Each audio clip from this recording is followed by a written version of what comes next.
Hello दोस्तों, स्वागत है आपका हमारे यूट्यूब चैनल कॉमिक फ़ैन पर। चलिए शुरू करते हैं निगेटिव्स का तीसरा भाग।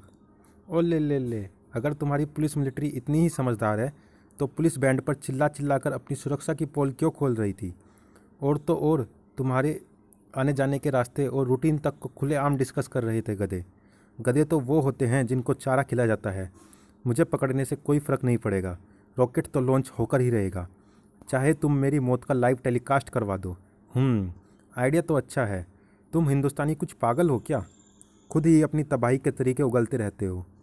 ए हिंदुस्तान के लोगों, ज़रा आँख में भर लो पानी, रोको। हिंदुस्तान से कल सुबह 5 सैटेलाइट छोड़ी जा रही हैं।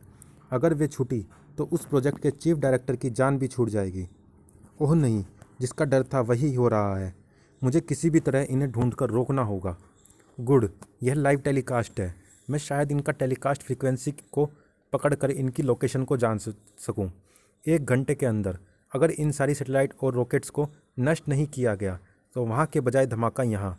मिल गई लोकेशन, इसकी खोपड़ी के अंदर होगा। याद रखना, सिर्फ 60 minute. P P P P. और अब बचे हैं 59 मिनट। यह लोकेशन तो राजनगर के पास की लॉन्चिंग साइट की है, यानी यह स्पेस सेंटर की सैटेलाइट के किसी गुप्त चैनल को यूज़ कर रहे हैं। उनका कोई भेदिया स्पेस सेंटर में भी है। अगर मैंने उस शख्स को ढूंढ लिया तो मिस्टर धम्बी को बचाना आसान हो जाएगा। पर यह भैया कहाँ गया? उसका रिसीवर नेटवर्क एरिया से बाहर क्यों बता रहा है? आखिर भैया है कहाँ? यह क्या है? महानगर का पोल्यूशन है भाई, प्रलय का संकेत समझ इसे। बात मजाक में कही गई थी, पर कहने वाले की जीभ पर सरस्वती देवी विराज रही थी। प्रलय ने दस्तक दे दी थी। यामिनी, कहाँ छिपी है तू? मेरे अंग पुत्रों, जाओ, चारों तरफ ढूंढो यामिनी को। उसके संकेत मुझे मिल रहे हैं। वह महानगर के इसी इलाके में है, 3 किलोमीटर के दायरे में। बस हमें दिशा का पता लगाना है। फैल जाओ और यामिनी को दबोच लो। यह समझना आपकी भूल थी कि मानवों के बीच में रहकर आप हमसे छुप सकती हैं। मिल गया निशाना। यामिनी के मिलने की खबर अंडमान तक भी जा पहुंची थी और किसी और तक भी। अभिवादन स्वीकार करे कुमारी यामिनी। किया, पर उत्तर भी तो लेते जाओ छाया अंडमान, अगर जा पाओ तो। ओह, यह तो पूरी इमारत ही लीलने के चक्कर में है। इमारत से बाहर आना ही पड़ेगा। अब कृपया बता दे कि ये ब्लैक स्फीयर्स कहाँ पर हैं, ताकि हम इस समय की बर्बादी को रोक सके। सही याद दिलाया। समय बर्बाद कर रही हूँ मैं, क्योंकि अंडमान और उसके बाकी शैडो गैंग वाले अब तक मुझे घेरने की प्रक्रिया शुरू कर चुके होंगे, और अभी मेरे पास उनका सामना करने का ना तो समय है और ना ही पर्याप्त साधन। रेस ख़त्म, जीते हम। अब जल्दी से वे डार्क स्फीयर हमारे हवाले कर दो और केशनी का हश्र भी बता ही दो, और चलो वापस तल क्षेत्र के अपने आरामदायक सेल में। डार्क स्फीयर्स, ये क्या बला है? मुझे नहीं पता कि डार्क स्फीयर्स क्या हैं और कहाँ हैं। और हाँ, वह तेरी भोली भाली स्वामी भक्त केशिनी 1 नंबर की चालाक लोमड़ी और गद्दार है। मैं उससे मिली तक नहीं। जा ढूंढ उसे और मेरा पीछा छोड़। मुझे तल क्षेत्र वापस नहीं जाना। अब वहाँ पर क्या है मेरे लिए? तेरा आत्मविश्वास बता रहा है कि तू झूठ बोल रही है, वरना इतनी देर तक मेरे सामने रहने के बाद तो तू अब तक बेहोश हो चुकी होती। रही तल क्षेत्र जाने की बात, तो वहाँ पर मैं हूँ, तुम्हारा होने वाला पति। शायद तुम भूल गए, निगेटिव सपने नहीं देखा करते। आहा, यह शक्ति तेरी नहीं हो सकती। अब तो यह बात पक्की हो गई कि तुझे या तो डार्क स्फीयर से ऊर्जा मिल रही है, या फिर स्फीयर्स अभी भी तेरे पास ही हैं।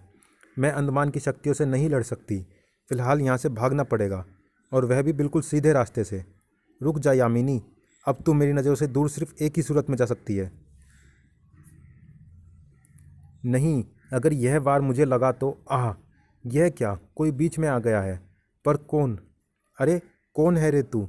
निर्बल पर वार को अत्याचार कहते हैं, और अत्याचारी को निर्बल बनाने वाले को नागराज कहते हैं। नागराज तू जो भी है, पर तूने आत्महत्या करने का नायाब तरीका चुना है। अब तू अंधेरे की दुनिया में अपने अस्तित्व को ढूंढेगा। जिंदा रहेगा, पर उस अंधेरे में खुद को भी ढूंढ नहीं पाएगा। यह क्या हो रहा है मुझे? मैं परछाई बनकर उड़ता जा रहा हूँ। नागराज, मैंने सुना है तुम्हारे बारे में। तुम एक रक्षक हो, ब्रह्मांड रक्षक।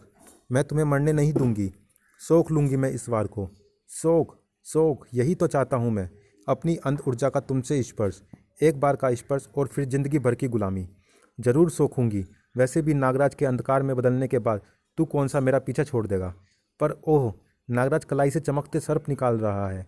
जगमगाते सर्प छाया कणों को वापस पलटा रहे हैं। जाहिर है अंधकार प्रकाश से विपरीत दिशा में ही जाएगा। जगमग सर्पों ने पहले नागराज पर छाई छाया को सोखा और फिर वे अंडमान की तरफ उड़ चले। अब यह तो जाती है। ही अंडमान को प्रकाश मिटा रहा है। तू घबरा मत, तुझको अपना बनाए बगैर अंडमान मिटने वाला नहीं है। वैसे भी यह हरित त्वचा वाला जो वार सह गया है वह घातक नहीं था, सिर्फ एक संपर्क वार था, तुमसे संपर्क साधकर वश में करने के लिए। वार तो मैं अब करूँगा, अगर यह बीच से नहीं हटा तो। तुम मुझे अपराधी नहीं लगते, तुम्हारा मकसद कुछ और ही है। कौन हो तुम और इस लड़की से क्या चाहते हो? अंडमान कहते हैं मुझे, और यह लड़की मेरी मंगेतर है। इसके पिता ने खुद इसका हाथ मेरे हाथ में दिया है। यह हमारा आपसी मामला है। तुम इस मामले के बीच में आओगे तो परछाई बनकर रह जाओगे। मुझे तो इस लड़की और तुम में कोई समानता नहीं दिखती, और पिता की इच्छा का मैं सम्मान तो करता हूँ, पर लड़की की इच्छा ही अंतिम होती है। जाओ, जहाँ से आए हो वहाँ वापस लौट जाओ। अब मैं अपने क्षेत्र में और विनाश बर्दाश्त नहीं करूँगा। बर्दाश्त करने की आवश्यकता पड़ेगी भी नहीं, क्योंकि परछाइयाँ कुछ महसूस नहीं करती। छाया जगत में तुम्हारा स्वागत है नागराज। आह, यह वार मेरा क्या करेगा यह मुझे पता नहीं, और पता चलेगा भी नहीं, क्योंकि नागराज 2 बार धोखा नहीं खाता। इस बार मैंने अपने शरीर को सूक्ष्म सर्पों की परत में ढककर सुरक्षित कर लिया था। छायाएं छिन्न भिन्न नहीं होती नागराज, पर हाड़ मांस के शरीर के चिथड़े जरूर होते हैं। तेरे शरीर में ऊर्जा सोखने की कुछ अद्भुत क्षमता है। इतनी काली ऊर्जा में तो एक बहुमंजिला इमारत कोयला बन जाती, यानी डोज बढ़ानी पड़ेगी। नागराज बचो, यह वार तुम्हें परछाई में बदल कर ही दम लेगा। परछाई चाहिए तो इनको सिर्फ मेरी परछाई ही मिलेगी, पर जल्दी ही इस काली ऊर्जाधारी से निपटने का कोई स्थायी रास्ता ढूंढना होगा, वरना यह लड़ाई लंबी और खतरनाक। आह, यह क्या हो रहा है? यह कैसे संभव है? संभव है नागराज, तुम अपनी परछाई के द्वारा इनसे जुड़े हुए हो, और परछाई यह वार तुम तक पहुंचा रही है। चलो, अच्छा ही हुआ। अच्छा हुआ कैसे? हाँ, अब मुझे अपने बचाव पर ध्यान देने की जरूरत नहीं है। मेरे शरीर के नाग इस छाया प्रभाव को तेजी से फैलने नहीं देंगे, और उस दौरान मैं इस छाया प्रभाव को काबू में कर लूँगा। और ऐसा करने का सबसे आसान और सीधा तरीका है इस छायावार की जड़ को ही उखाड़ फेंकना। जड़, जिसका नाम है अंडमान। नागराज समझ नहीं पा रहा है कि उसके अंदर छाया प्रभाव को फैलने से रोकने की क्षमता नहीं है। अंडमान पिट नहीं रहा है, वह छायावार के फैलने का इंतजार कर रहा है, ताकि वह नागराज को अपना बंधक बना सके। नागराज बंधक बनने की राह पर खुद ही चल पड़ा था, और वहाँ से कुछ ही दूरी पर कोई संसार के बंधनों से ही मुक्त होने वाला था। ISI के एरिया चीफ, अच्छा हुआ आप लोग खुद यहाँ आ गए। अब देखिए कि मैं कैसे अपनी आंखों के सामने इस देश की तरक्की को एक फूंक से उड़ा देता हूँ। हिंदुस्तान को यह लॉन्च रोकना ही होगा। लाइव टेलीकास्ट के सिग्नल की लोकेशन यही थी। अब मुझे बस उस शख्स का पता करना है जो यहाँ से सिग्नल को रूट कर रहा है। फिर उसके ज़रिए मुझे षड्यंत्रकारियों तक पहुँचने में ज़्यादा वक्त नहीं लगेगा। सिग्नल इस स्टोर रूम से आ रहे हैं। यहाँ पर तो एक ही है। हेलो। चंडिका ने शिकार को चकित तो कर दिया था, पर अब चकित होने की बारी चंडिका की थी। उफ, इतनी फुर्ती! यह तो ट्रेंड आतंकवादी लगता है। फुर्तीला है तू, जेल में भी फटाफट जाएगा। बस बहुत हो गया, हमें जान लेने की ट्रेनिंग नहीं दी जाती। मियाद ख़त्म हुई काफिरो, तुमने अपने कदम पीछे नहीं खींचे। पर अगर जान लेनी पड़ी तो ओह, अब मुझे चाकू की धार को इसकी गर्दन पर खींचना होगा धीरे धीरे। अब स्क्रीन की रोशनी में तेरा चेहरा साफ। अरे तू तो अब पूरी दुनिया इसकी कुर्बानी देखेगी, जिसके जिम्मेदार होगे तुम। सर, क्या यह सच में ऐसा करेगा सर? लगता है कि आज कुर्बानी होकर ही रहेगी। तो मेरी कुर्बानी का नज़ारा अब पूरी दुनिया देखेगी। ज़रूर देखेगी। यहाँ मेरे पूरे गैंग के साथ ही मेरे आका देख रहे हैं, और तेरे आका भी देखेंगे। यानी यहाँ पर तुम्हारा पूरा गैंग है। बिना शक, कुर्बानी की प्रक्रिया को शुरू किया जाए। अब बोलो, सबसे पहला बकरा कौन बनेगा? ध्रुव ध्रुव ध्रुव। जैसे ही मैंने तुम्हें पहचाना, वैसे ही मैं समझ गई थी कि ध्रुव को श्वेता का मैसेज मिल गया है। पर यह स्कीम फटाफट बनी कैसे? पीटर, और स्कीम है क्या? सुनती जाओ, सरदार भी यही पूछ रहा है। तूने तूने हमारे प्लान को चौपट कैसे किया? तुम्हारा प्लान? ना ना ना, तुम तो मेरे प्लान पर काम कर रहे थे। मैंने कहा था ना कि गधा तो वह होता है जो चारा खाता है। मिस्टर थम्बी की मतलब मेरी स्थिति बताने वाले जो पुलिस कंट्रोल रूम वाले तुम्हें बेवकूफ़ लग रहे थे, वह असल में तुम्हें चारा डाल रहे थे, और वह चारा तुमने गधे की तरह बिना सोचे समझे बड़े चाव से खा भी लिया। अब तुम्हारा पूरा गैंग यहाँ पर है। बस इतना बता दो कि जेल सीधा जाना चाहोगे या अस्पताल होकर जाओगे। बड़ा चालाक बनता है तू। पर तूने हमारे हाथ से AK-47 लेकर तोप थमा दी है। लाइव टेलीकास्ट तो होगा, पर अब वह तेरी मौत का होगा। ख़त्म कर दो इसे। पर यह सब चक्कर क्या है? श्वेता का मैसेज मिलते ही कैप्टन एक्शन में आ गया था। वैसे तो लोन साइट की सुरक्षा व्यवस्था को भेद पाना इतना आसान नहीं था, फिर भी कैप्टन कोई रिस्क नहीं लेना चाहता था। इससे पहले कि वे लोग खुद कोई कदम उठाते, कैप्टन ने उन्हें अपने मुताबिक कदम उठाने पर मजबूर कर दिया। कैप्टन के कहे मुताबिक प्रोजेक्ट इंचार्ज मिस्टर थम्बी के यहाँ आने के समय और रूट को पुलिस फ्रीक्वेंसी पर लीक किया गया। आतंकवादियों ने उस सूचना के आधार पर मिस्टर थम्बी का अपहरण कर लिया, जो कि वास्तव में कैप्टन था। हमारा अगला काम उनके सिग्नलों को इंटरसेप्ट करके उनके ठिकाने का पता लगाना था। चूँकि स्पेस सेंटर से हम किसी भी सैटेलाइट को डायरेक्ट कंट्रोल कर सकते थे, इसलिए कैप्टन ने इस इंटरसेप्ट के लिए स्पेस सेंटर को ही चुना। सिर्फ ऑपरेशन इंचार्ज ही हमारी प्लानिंग जानते थे। पर ध्रुव को इतना पक्का यकीन कैसे था कि आतंकवादी लाइव ट्रांसमिशन दिखाएंगे ज़रूर? कैप्टन का यह मानना था कि आतंकवादियों के पास धमकी देने का वही एक रास्ता था। क्या यह क्या था? हमला? आतंकवादी तो वहाँ पर है, फिर यहाँ पर हमला कौन कर रहा है? टेलीकास्ट में डिस्टरबेंस आ रहा है, जैसे कोई सिग्नल सोख रहा हो। कौन हो सकता है? भूसा भी कमाल की चीज़ होता है। अगर हवा में बिखर कर नाक में चला जाए तो छींक आती है, और इंसान या तो छींक सकता है या आंखें खुली रख सकता है। ये दोनों काम एक साथ नहीं हो सकते। और भूसा नाक में ना जा पाए तो आंखों में तो जाता है, लेकिन अगर कोई फिर भी आंखें खुली रख सके तो भूसे के इस बादल के पार साफ देख पाना नामुमकिन है।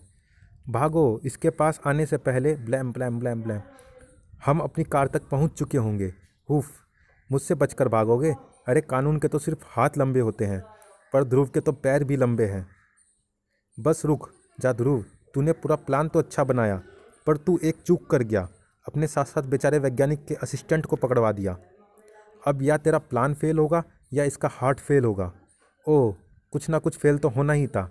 पर ना तो प्लान फेल होगा और ना मेरा हार्ट फेल होगा, पर तेरा प्रयास ज़रूर फेल होगा, क्योंकि यह कैप्टन का बैकअप प्लान है। मैं हूँ कमांडो फोर्स का कैडेट करीम। थैंक्स, तुमने मुझे बदन हिलाने का मौका तो दिया, वरना कैप्टन के रहते तो उंगली तक हिलाने की ज़रूरत नहीं पड़ती है। चलो भाइयों, खेल ख़त्म, पैसा हजम, और साथ में तुम भी। अब 10 सेकंड के अंदर एक ऐसा धमाका होगा जो इस पूरे बर्न हाउस को समतल कर देगा, और धमाका होने तक हम तुझे कहीं भागने नहीं देंगे। ज़रूरत पड़ी तो लिपट जाएंगे तुझसे। अगर तुमने ऐसा किया तो सारा भूत दोस्तों को पसंद नहीं आएगी। दोस्त बुलाता हूँ ना, बा लो आ गए मेरे दोस्त। अब इन्हें दोष मत देना, क्योंकि अपने खाने को बचाने का हक तो सभी को है। मुझे पता था कि तुम लोग जान ले सकते हो, दे नहीं सकते। तुमने एक्सप्लोजिव बेल्ट को हवा में ही अपने शरीर से अलग करके अकल का सबूत दे दिया, और कायरता का भी। अब उपग्रह सुरक्षित है। कुछ भी सुरक्षित नहीं है ध्रुव, बल्कि तुमने अब तक जो किया है वह तो मुसीबत का हिस्सा तक नहीं है। लोरी, तुम यहाँ? तुमने मुझे कैसे ढूंढ निकाला? और तुम किस मुसीबत की बात कर रही हो? तुम्हारी दैहिक तरंगों से तुम्हें ढूंढना आसान काम था। और मैं जिस मुसीबत की बात कर रही हूँ वह तुम्हारा अच्छा दोस्त है ध्रुव। उसका नाम है तिरंगा। तिरंगा और मुसीबत? असंभव। मुझे शुरू से पूरी बात बताओ। इसकी शुरुआत लगभग 1 सप्ताह पहले हुई, जब मुझे प्राचीन माया सभ्यता के अवशेषों की छानबीन के दौरान वहाँ पर कुछ अद्भुत गोले मिले। इन गोलों का डिज़ाइन उन प्राचीन मैक्सिकन मूर्तियों की पोशाकों से मिलता जुलता था जिनको हम परग्रही मानते हैं। माया लिपि में लिखे एक लेख के अनुसार उन गोलों को प्रकाश भक्षी बताया गया था। एक प्राचीन किंवदंती के अनुसार परग्रही इन गोलों का प्रयोग बैटरी की तरह करते थे, जो सूर्य की ऊर्जा को अकल्पनीय मात्रा में सोख सकता था। इतनी कि एक गोले की ऊर्जा 100 रॉकेटों को चला सके। खोज बड़ी थी, पर खतरा भी बड़ा था। पर उस समय तक मुझे खतरे का आभास तक नहीं था। मैंने गुप्त रूप से बक्से को भारत लाके दादा वेदाचार्य को दिखाने की सोची, पर रास्ते में ही मुझे उस खतरे की झलक दिख गई। लोरी शिप पर हुए हादसे से लेकर तिरंगा से मुठभेड़ तक का किस्सा सुनाती गई, और ध्रुव की आंखें फटती गई। यानी वे काली परछाइयाँ ही खतरा है, और उन्होंने तिरंगा पर कब्जा कर लिया है। और तुम्हारा मानना है कि वे गोले शिप के उनकी दुनिया में पहुंचने से पहले ही गायब हो चुके थे।